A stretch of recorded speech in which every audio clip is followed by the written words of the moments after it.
এখন ধরেন আমি একটা বিয়ে করলাম, ধরেন ধরেন ধরেন তো স্ত্রীর বয়স মনে করেন 16 বছর। কত মনে করেন? 16 বছর। 16 বছর একটা মেয়ের কি হায়েজ হয়? হায়েজ হয়? হায়েজ বোঝেন?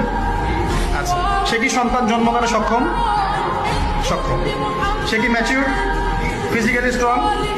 এখন ওর বয়স 16, আমার বয়স 32, ডাবল। 16 দুগুণে 32 না? তাই তো, অঙ্ক ভুলে গেছি ভাই। আচ্ছা, এখন ও আমার সাথে হ্যাপি, আমি তার সাথে হ্যাপি, সন্তান জন্ম হচ্ছে, দুজন সুখে আছি, মহব্বতের সাথে আছি, সুস্থ আছি, কোনো সমস্যা আপনার? তো এই হলো অবস্থা, সার্কাস। এখন এই 16 বছরের মেয়ে, আপনার মেয়ে, আপনি বিয়ে দিতে পারবেন না। বলবেন যে আপনি রাষ্ট্র আইনের বিরুদ্ধে কথা বলছেন। না, আমি বিরুদ্ধে কথা বলছি। আমি বুঝাচ্ছি যে এটা কতটা অসার একটা আইন।